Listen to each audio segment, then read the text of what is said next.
तो दोस्तों आज हम आपको बताने वाले हैं कि किस प्रकार अंग्रेजों ने बंगाल पर अधिकार किया था। जिस कंपनी का मकसद केवल भारत में व्यापार करना था, उसने पूरे भारत में अपना आधिपत्य किया था।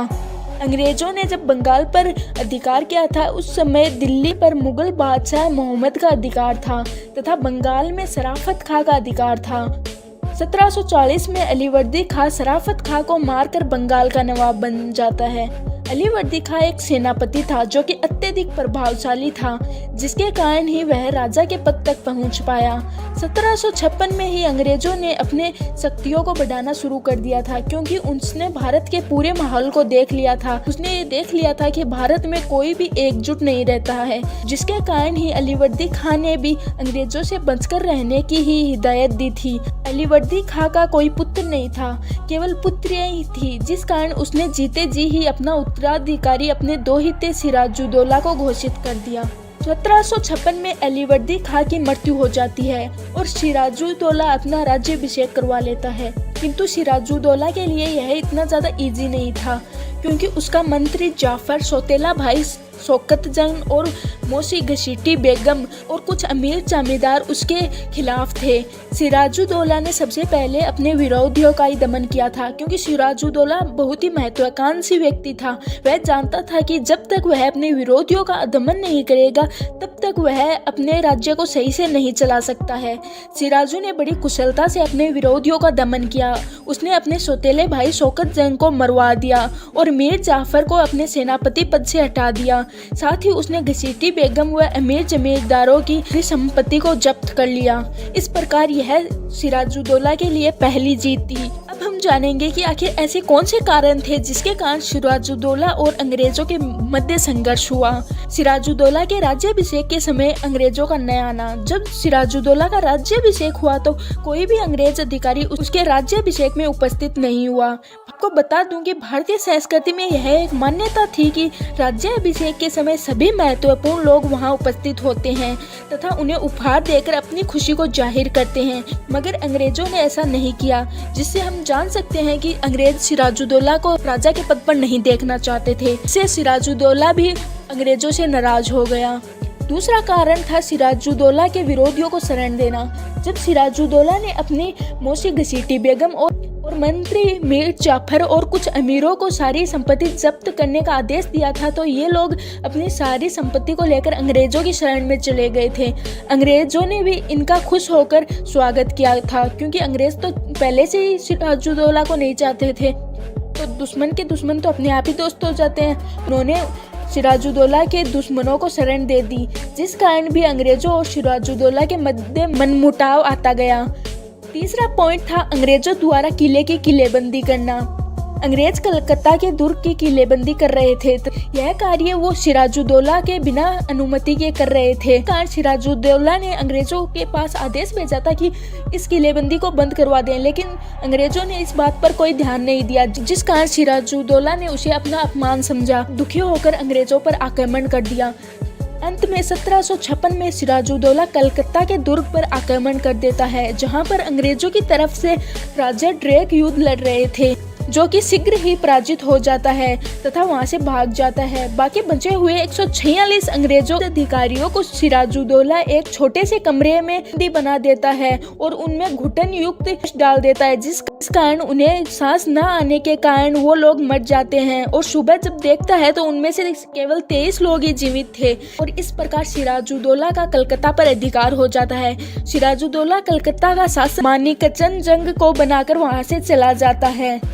लेकिन जब अंग्रेजों को इस बात का पता चलता है, तो वो लॉर्ड क्लाइव की अध्यक्षता में मानिकचंद को पैसों का लालच देकर अंग्रेज आसानी से कलकत्ता पर पुनः अधिकार कर लेते हैं। जब इसकी खबर सिराजुद्दौला को लगती है, तो वह पुनः कलकत्ता पर अधिकार करने जाता है, लेकिन सिराजुद्दौला के कई मंत्री उनसे संधि करने की हिदायत देते हैं। इस कारण सिराजुद्दौला और अंग्रेजों के मध्य अलीनगर की संधि होती है। यह उस प्रमुख शर्तें थी। पहली शर्त थी अंग्रेजों को उनका क्षेत्र वापस मिल जाएगा। सेकंड शर्त थी कलकत्ता में टकसाल बनाने की अनुमति फिर से अंग्रेजों को मिल जाएगी। थर्ड शर्त थी कलकत्ता का नाम बदलकर अलीनगर रख दिया जाएगा। फोर्थ कंडीशन थी एक दूसरे के साथ मित्रता पूर्वक व्यवहार करने का वादा करेंगे। लेकिन ये जो फोर्थ ऑप्शन था ये बस एक नाम मात्र का था, क्योंकि दोनों ही एक दूसरे से ईर्ष्या करते थे और बस एक सही मौका देख रहे थे। और वो मौका फाइनली अंग्रेजों को मिल गया, क्योंकि इस समय मीर जाफर राजा बनने का ख्वाब देख रहा था, जिस कारण मीर जाफर और अंग्रेजों के बीच लॉर्ड क्लाइव ने एक समझौता कर लिया, जिसमें इन लोगों ने तय किया कि मीर जाफर अपनी सेना को अंग्रेजों की तरफ कर देगा। बदले में लॉर्ड क्लाइव मीर जाफर को बंगाल का राजा बना देंगे। इस प्रकार दोनों पक्षों के मध्य एक समझौता हो जाता है, जिसके बारे में सिराजुद्दौला को बिल्कुल भी नहीं पता था। उसके बाद होता है इतिहास का सबसे बड़ा युद्ध, प्लासी का युद्ध, जो कि हुआ था 23 जून 1756 में। अंग्रेज युद्ध के लिए प्लासी में आ डटे। अब इस बात का पता सिराजुद्दौला को लगा तो सिराजुद्दौला भी प्लासी में जा पहुंचा और लॉर्ड क्लाइव ने सिराजुद्दौला की विशाल सेना को देखा तो वह अपने कदम पीछे हटाने लग गया, लेकिन मीर जाफर के विश्वास दिलाने पर युद्ध के लिए तैयार हो जाता है। मीर जाफर की सेना अंग्रेजों में जाकर मिल जाती है और सिराजुद्दौला के ही खिलाफ लड़ने लग जाती है। सिराजुद्दौला के वफादार सेनापति मदार व मोहनलाल वीरगति को प्राप्त हो जाते हैं। सिराजुद्दौला अपने साथ हुए इस धोखे को समझ नहीं पाता और युद्ध क्षेत्र से भागने लगता है, लेकिन मीर जाफर का पुत्र उसका पीछा करके उसे मार देता है, जिसके बाद युद्ध में अंग्रेजों की विजय हो जाती है। अब तक भी अंग्रेज बंगाल पर अपना शासन नहीं करना चाहते थे, वो तो सिर्फ व्यापार की दृष्टि से आए थे और बस बंगाल में व्यापार करना चाहते थे, मतलब कि बंगाल को सिर्फ लूटना चाहते थे, उन्हें पैसों से मतलब था, जिस कारण उन्होंने मीर जाफर को वहाँ का नवाब बना दिया।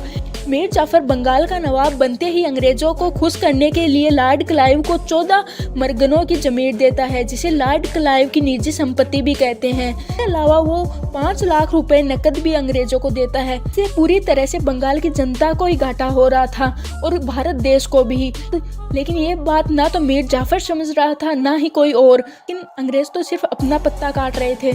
इस प्रकार मीर जाफर शासक बन जाता है, किंतु अंग्रेज उसे सही ढंग से संचालन नहीं करने देते, क्योंकि वो कहीं ना कहीं अपना ही प्रशासन चलाना चाहते थे। हाँ, वो राजनीतिक कार्यों में भी अपना हस्तक्षेप करने लगते हैं और दिन ब दिन मीर जाफर से पैसों की मांग बढ़ाने लगते हैं, जिस कारण बंगाल की हालत बहुत ज्यादा खराब हो जाती है तथा हालात यहाँ तक पहुँच गए थे कि राजमहल का खर्चा उठाने के लिए भी मीर जाफर को राजघराने के बर्तनों को गिरवी रखना पड़ रहा था। लेकिन अब अंग्रेजों को इस बात का पता चल चुका था कि मीर जाफर को हमने पूरी तरह लूट लिया है। उन्हें किसी दूसरे मुर्गे की जरूरत थी जो कि उनकी इन जरूरतों को पूरी कर सके, और इस व्यक्ति को उन्होंने फाइनली ढूंढ लिया। तभी उन्होंने मीर जाफर को निश्चित पेंशन देकर मीर कासिम को बंगाल का नवाब बना दिया। मीर कासिम इससे पहले कई जगहों का थानेदार रह चुका था, अर्थात वह एक धनी व्यक्ति था, और नवाब बनते ही मीर कासिम ने भी अंग्रेजों को खुश करने के लिए 3 परगनों की जागीर और दे दी और साथ ही उन्हें 3 लाख रुपए नकद भी दिए। लेकिन मीर कासिम एक योग्य शासक बनना चाहता था और वह बहुत ज्यादा समझदार भी था। वो मानता था कि उसने तो अंग्रेजों को पैसे दे दिए, अब वो सही से संचालन करेगा, जिस कारण मीर कासिम ने कई सुधार भी किए। नंबर 1 है अपनी राजधानी में परिवर्तन करना। मीर कासिम ने अपनी राजधानी दिल्ली को बदलकर मसीराबाद से मुंगेर कर लेता है, क्योंकि यहाँ अंग्रेज उनके राजनीतिक कार्य में हस्तक्षेप नहीं कर पा रहे थे और वो भी यही चाहता था कि अंग्रेज उनके मामलों में ना आए। सेकंड था सैन्य शक्ति को मजबूत बनाना। मीर काफर शासक था, उस समय अंग्रेजों ने सैनिक शक्ति को बहुत ज्यादा कमजोर कर दिया था। मीर कासिम अब अपनी सैनिक शक्ति को फिर से बढ़ाना चाहता था एंड मीर कासिम ने भी सेना को यूरोपियन तरह से परीक्षण देना शुरू कर दिया था और शस्त्र को प्राप्त करने के लिए गोला बारूद बनाने का कारखाना भी बनाया था, जिससे अंग्रेज बहुत ज्यादा भयभीत हो चुके थे, क्योंकि वो पता था अगर मीर कासिम आगे और ज्यादा बढ़ा और उसने सैन्य शक्ति को बढ़ाया तो वो हमारे लिए खतरा बन सकता है। अब मीर कासिम अपने हिसाब से बंगाल को चलाना चाहता था, जो कि अंग्रेजों को बिल्कुल पसंद नहीं था। अंग्रेज भी उसे बस किसी तरह से सहन ही कर रहे थे और आखिरकार 1717 में जब फखरुशीह ने अंग्रेजों को एक विशेष अधिकार दिया था, जिसे दस्तक भी कहते हैं, ये एक ऐसा पत्र था जिसमें अंग्रेज बिना किसी टैक्स के पूरे भारत में व्यापार कर सकते हैं, मगर अंग्रेजों ने इसका दुरुपयोग करना शुरू कर दिया था। मतलब कि वो खुद तो टैक्स फ्री करते थे, बल्कि पैसों में भारतीय व्यापारी को भी वो दस्तक दे देते थे, जिस कारण भारतीयों का भी टैक्स बंगाल के नवाब के पास नहीं पहुंच पाता था, इसलिए उसे दोहरा घाटा हो रहा था, जिस कारण अंत में दुखी होकर मीर कासिम ने भारतीय व्यापारों का भी टैक्स माफ कर दिया, जिस कारण अंग्रेज बहुत ज्यादा चिढ़ गए, क्योंकि वो मानते थे कि ये तो हमारा पर्सनल विशेषाधिकार है। लेकिन मीर कासिम ने अब दोनों को ही सम्मान कर दिया था। जिससे अंग्रेज बहुत ज़्यादा नाराज हो गए थे। जिसके बाद मीर कासिम और अंग्रेज़ों के बीच फाइनली युद्ध हुआ, जिसे मीर कासिम हार जाता है और वो से भाग जाता है। लेकिन बाद में वो अवध के नवाब सिराजुद्दौला और मुगल सम्राट शाह आलम के साथ मिलकर एक संयुक्त सेना बनाता है और फिर संयुक्त सेना और अंग्रेजों के बीच युद्ध होता है, जिसे हम बक्सर के युद्ध के नाम से जानते हैं। इस बार भी संयुक्त सेना की हार हो जाती है। इस प्रकार प्लासी के युद्ध में अंग्रेजी शासन की जो नींव पड़ी थी, बक्सर के युद्ध ने उसे और भी ज्यादा सुदृढ़ बना दिया था। जिसके बाद इन दोनों पक्षों के बीच इलाहाबाद की संधि हो जाती है। काल में मीर कासिम को हटाकर फिर से मीर जाफर को वहाँ का नवाब बना दिया जाता है। वहाँ पर लगभग अंग्रेजों का ही फिर से स्थापत्य हो जाता है, क्योंकि मीर जाफर तो एक अंग्रेजों की कठपुतली था। और इस प्रकार अंग्रेजों ने भारत में पहली बार व्यापार से आगे बढ़कर राजनीतिक कार्यों में भी भाग लिया था और कई इलाके जीत भी लिए थे। तो ये थी अंग्रेजों द्वारा बंगाल पर आधिपत्य की पूरी कहानी। कि हमारी वीडियो यहीं तक की थी। अगर आपको ये वीडियो पसंद आई तो हमें कमेंट करके बताइए। मिलते हैं किसी और वीडियो के साथ।